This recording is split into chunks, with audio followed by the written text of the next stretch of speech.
tipos de maíz, es el maíz criollo, algunos prefieren la palabra maíz nativo, el maíz híbrido y el maíz transgénico. ¿Cuál sería la diferencia? Se dice que en México hay más de 65 pueblos originarios.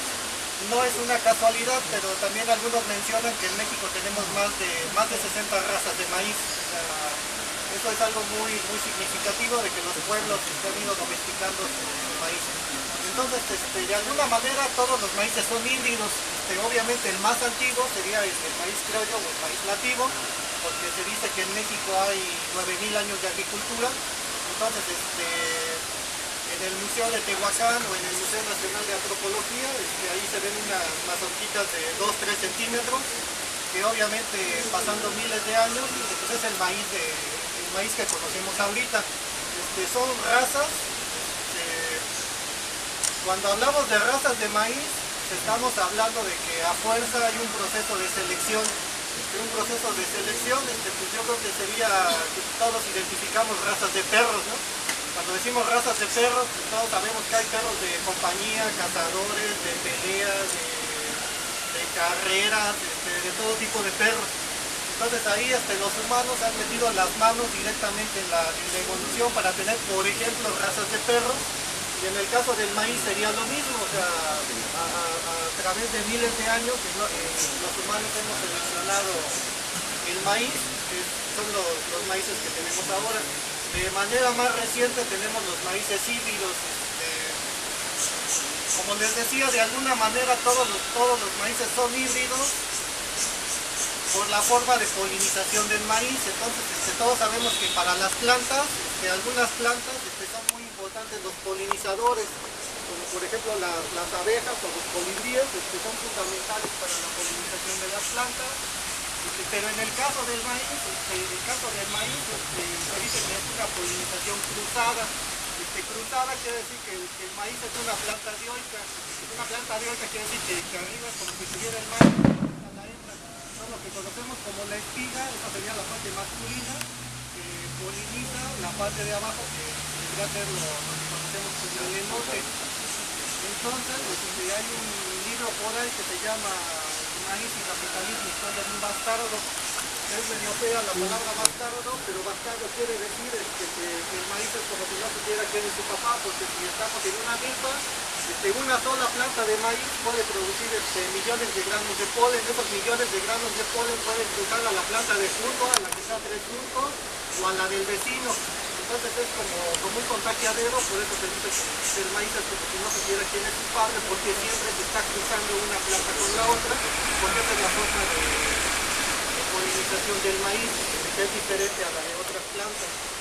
Entonces los híbridos, pues más o menos es como un experimento forzado, por ejemplo para buscar maíces resistentes a la sequía, maíces para forrajes, maíces para la industria, etcétera, etcétera. Entonces esos son los híbridos. Se puede decir que es lo mismo que un criollo, pero la polinización es más forzada. Y ya para terminar, los transgénicos, una fruta que no existiría de ninguna manera en la naturaleza. El maíz más conocido en el mundo es uno que se llama maíz Bacillus thuringiensis.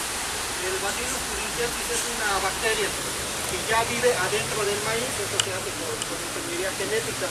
¿Eso qué tiene de malo? Ejemplo, en ecología lo que tiene de malo es que si ya el veneno vive en la planta, cuando un campesino echa veneno es porque obviamente una plaga lo está afectando. Pero nada más se echa veneno cuando hay plaga. La diferencia con el transgénico es que el veneno está a las 24 horas del día, se necesite o no se necesite. Entonces obviamente el veneno está ahí y va a matar otro tipo de insectos benéficos, y es como si estuviéramos asperjando veneno todo el día en el campo. Ese sería un ejemplo de los peligros del transgénico. Y pues ya, eso sería todo. Respecto a los maíces, criollos, híbridos y transgénicos. Y como decía, creo que lo más importante es la propuesta, y no apenas este año, con unos compañeros maestros, retamos tierra y nos pusimos a sembrar frijoles, ¿no? Entonces aquí San Juan, yo creo que es el pueblo en toda la zona de Zongolica que tiene más tradición agrícola, porque no nada más hay milpa, o sea, hay milpa, hay toda una variedad de hortalizas, obviamente lo más representativo del pueblo es la flor, o sea, se puede decir que es un pueblo profundamente campesino. Y la diferencia con la sierra sería que en toda la sierra de Zongolica pues hay milpa y cultivos de invierno, como haba y chícharo, pero no hay la variedad que existe aquí en San Juan del Río de otro tipo de cultivos. Ya muy poca gente está sembrando maíz criollo aquí en San Juan. Aquí en San Juan más bien lo que se siembra es híbridos para elote. Aquí en San Juan una característica es de los pocos pueblos que tiene riego. Entonces, mucha gente siembra maíz, o sea, si ves a venir en el camino, pues ahí se ven milpa, independientemente de que ahorita ya estamos en octubre, pero el riego facilita que se siembre mucho el maíz híbrido. De alguna manera aquí en San Juan se está abandonando del maíz criollo. Entonces pues, la propuesta es, hace ratito estaba aquí José Cristian, es muy difícil conseguir tierra en San Juan porque aquí la tierra es cara. Yo cuando estuvimos preguntando cuánto cuesta rentar una hectárea, sin duda es arriba de 10,000 pesos. Aquí sí se cotiza la tierra por la flor y otro tipo de cultivos, es caro. Entonces pues, la propuesta simple y sencillamente es que hagamos un grupo que siembre maíz. Yo creo que va a haber dos dificultades. Una va a ser conseguir el terreno, porque como les menciono, aquí en San Juan es caro, aunque platicando con José Cristian que ya se fue, parece que hay posibilidad de que por ahí presten un pedacito para sembrar.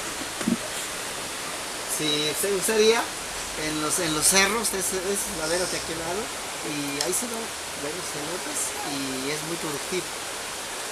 Y ahí son un poquito más económicos. Sí, igual tengo un terreno, no sé si lo estén, bueno, no sé si lo estén La dificultad es que sí es importante que seamos un grupo, no sé, como de 8 o 10 personas, porque pues, obviamente la agricultura lleva sus gastos, ¿no? Sí, sí. Siempre es estarle invirtiéndole lana, ya sea para el yuntero, el tractor, y así seamos un grupo solidario de que pues, vaya a trabajar con el asadón, pero aún así, si no utilizamos químicos, pues, habrá que hacer una composta, ya que conseguir el estiércol, ya que estarlo acarreando, y pues el campo siempre es una inversión, pues. Usted propone que sea totalmente orgánico.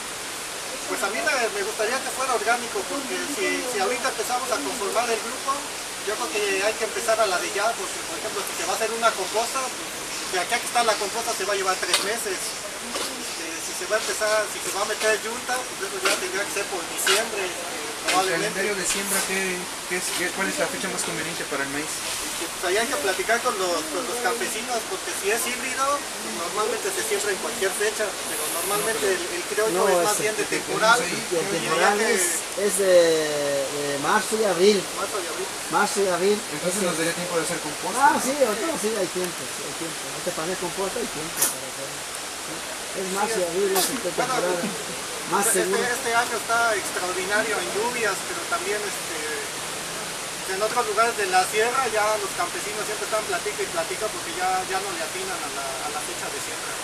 Por el cambio Sí, por la climático. sequía, luego si adelante viene la sequía y no, nomás no. Y si atrasa uno, viene el agua y también no da por el agua. Sí hay que tener cuidado con la fecha de siembra porque si no hay riego, ya lo cambiado que vienen las lluvias, ahí sí puede haber fallas. Pero bueno, pues esa es la propuesta.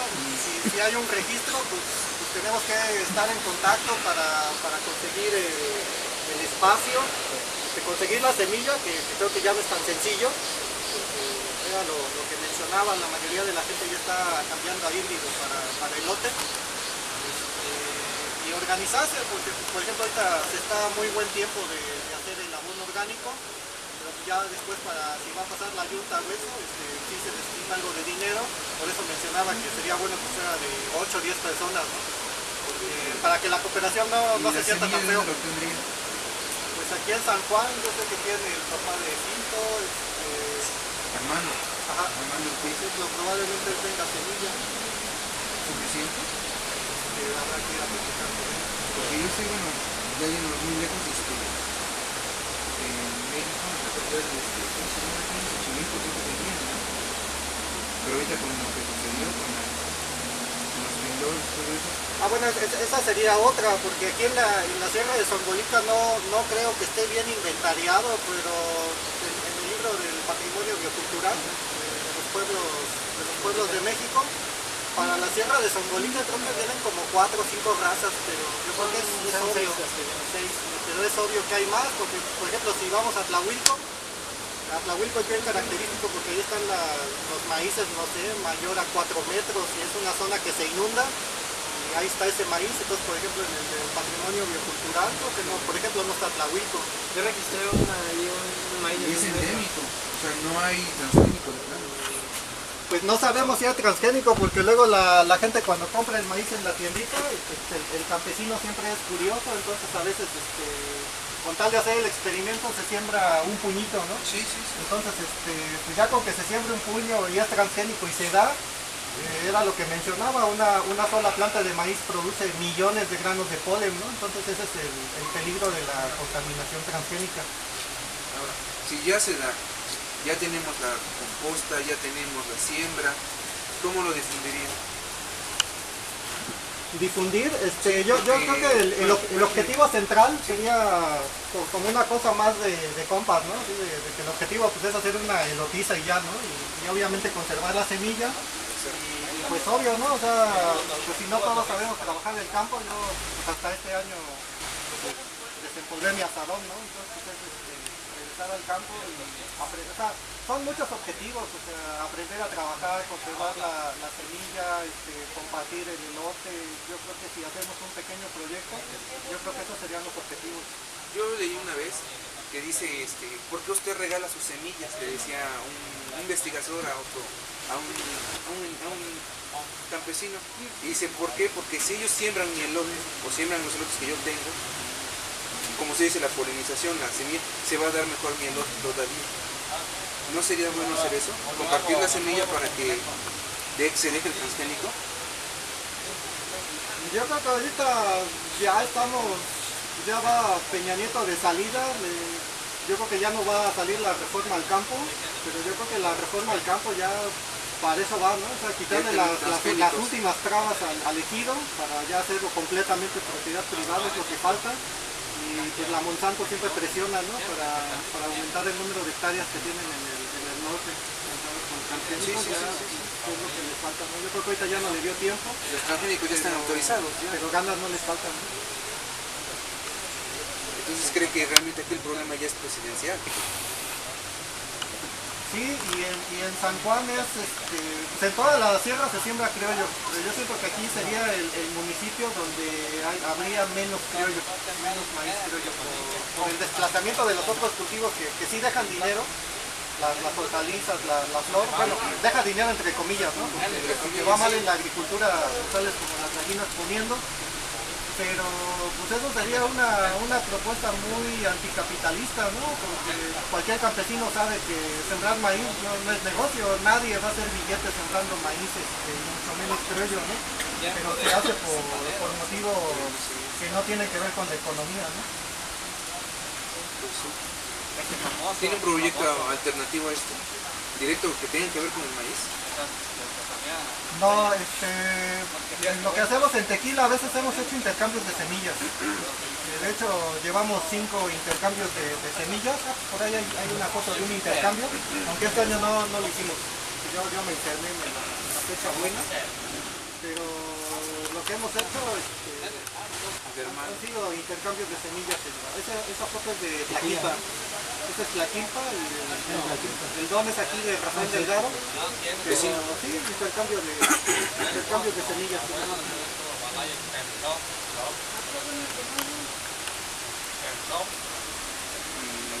Nunca se acercó, bueno, usted vive aquí en Jalapilla. Jalapilla. ¿Nunca se ha acercado al ayuntamiento actual? No, el ayuntamiento actual sí dejó muy olvidada la agricultura. Sí, pues eso medio chistoso, pero pues no sé, como que votaron por el presidente actual porque es doctor, porque supuestamente tiene estudios, ¿no? Pero luego eso es sinónimo de que se olvidan del campo, ¿no? Pero los comentarios que yo escuché fue que sí se alejó mucho del campo el presidente actual. Sí, demasiado. ¿Y ha tenido algún acercamiento ¿Con el presidente de ahorita? con la futura alcaldesa? No. No ha tenido ningún acercamiento. ¿Y por qué no ha checado la forma de integrar un acercamiento a la actual presidenta para que obtenga alguna especie de apoyo? Pues es que realmente los municipios no tendrían dinero para la agricultura, realmente sería por medio de las agarpas, si se quiere meter ese terreno en lo que viene a ser el Procampo, que creo que ya ni se llama Procampo, pero también ahí es algo muy político, porque pues sí, pues cuando andan en campaña lo prometen todo, pero pues luego a fomento agropecuario, pues en vez de que pongan a un campesino, pues ponen al hijo del que puso más billete en la campaña, ¿no? Y ahí es donde todo se empieza a ir para abajo. ¿Y cree que un campesino pueda tomar las riendas de fomento agropecuario? Aquí en San Juan sí, sin duda, pero debería ser un campesino y unos hijos de achichincles para que le hagan los proyectos, pero sin duda tiene que ser un campesino. ¿No creo que tenga demasiadas trabas por su falta de capacidad? No, no. Yo quisiera como abrir un paréntesis. Yo no siento que un campesino no tenga falta de capacidad en algo, ¿no? O sea, realmente el sistema industrial es el que lo hace menos, ¿no? Hay toda una concepción ahí pues etnocéntrica por parte de esa forma de ver el mundo, ¿no? Como el campesino menos, el campesino que no sabe, el campesino ignorante. Yo creo que el campesino es de los pocos sujetos que se puede dar medicina, se puede dar vivienda, se puede dar alimento por sí mismo, ¿no? O sea, ¿cuántos de acá realmente sabemos cocinarnos, sabemos curarnos, sabemos construir nuestras propias casas, con nuestras propias herramientas, ¿no? O sea, el campesino sabe hacer todo eso, ¿no? Entonces yo no siento que le falte capacitación o le falten ideas o le falte conocimiento, ¿no? Al contrario, más bien el campesino está como está en esa situación marginada por el sistema económico que lo oprime, ¿no? Por las leyes que no le favorecen. Yo lo vería así, yo no lo veo como que sea una persona falta de conocimiento, ¿no? Totalmente de lo contrario, yo veo que es una persona que tiene mucho conocimiento y por eso se le oprime, no se le deja hacer, ¿no? Y en cuanto a las cuestiones como del Estado manejando las tierras de los campesinos que deberían de trabajar, o sea, Zapata lo dijo, ¿no? La tierra es de quien la trabaja. Entonces, pues la tierra debe estar en manos de quien la trabaja, de quien la conoce, de quien conoce sus ciclos, de quien conoce el suelo, de quien conoce el clima, debería estar en las manos de los campesinos y no en manos del Estado, ¿no? O sea, lo que hace el Estado por medio de los marcos jurídicos es tener propiedad privada, ¿no? Esa propiedad privada siempre va a beneficiar a quien tiene más dinero, a quien tiene más capital.